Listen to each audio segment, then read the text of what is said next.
Sa mga Gen Z natin dyan at sa mga young professionals, even though sa mga credit card holders or mga naghahanap ng credit card, guys, nag-announce po ang SED Philippines Incorporation na magre-release sila ng isang bagong powerful credit card.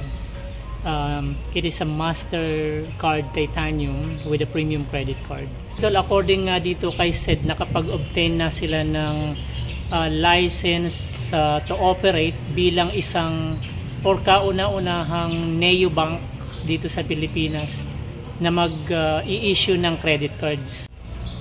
Ang kailangan yung gawin, guys, is kasi bago to wala pa tong nare-release, so they're trying to onboard close to 40,000 applicants, so kailangan mag-join kayo sa waiting list. So ilalagay po natin yung link natin dyan sa baba. Ako nag-join na po ako, nasa waiting list na po ako.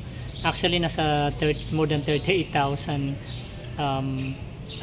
nasa slot na ako ng 38,000.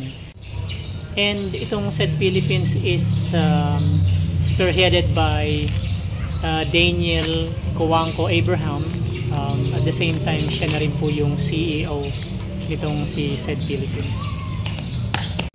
Itong si SED Philippines ay may headquarter dito sa Manila in engineering, tapos yung product and design nila may headquarter po sila sa San Francisco. So ang kakaiba rito, guys, yung yung sinasabi nilang virtual card kasi pwede kang mag-create ng mas maraming virtual card na pwede mong i-delete. May tatlong klase ng virtual card silang sinasabi rito. Sa papakita ko po sa inyo.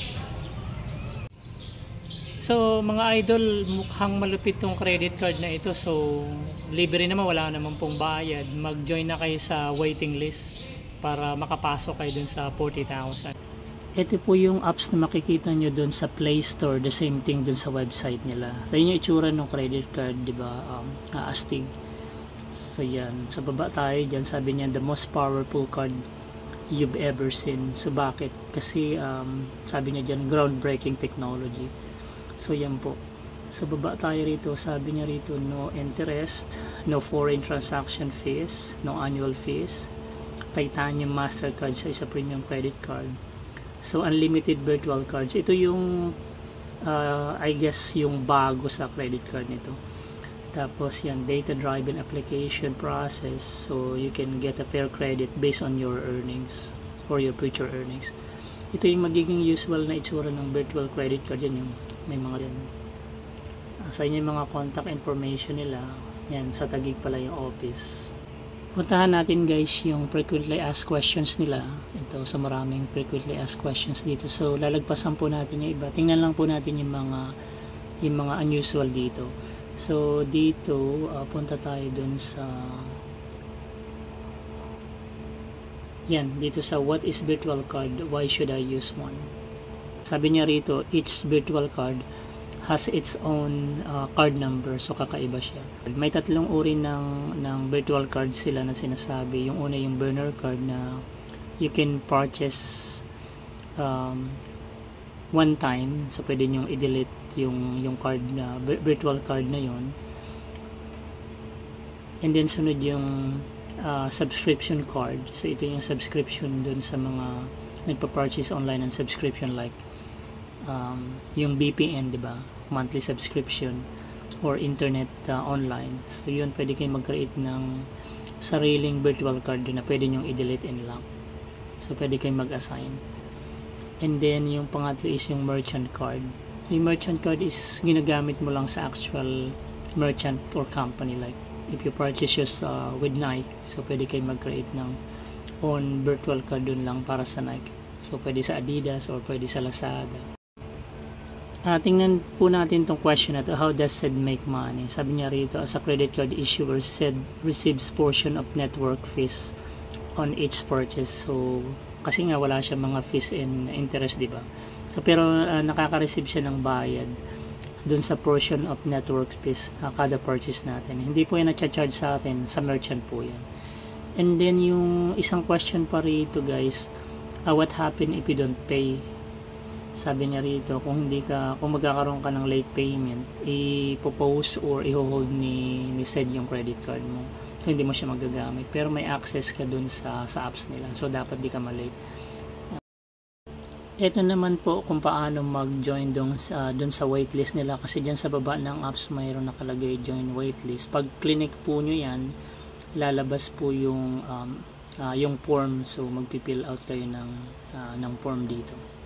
So yan, ilagay nyo lang yung name nyo, first name, last name, tapos telephone number, tapos magbibigay yan siya ng OTP, so kailangan verify nyo.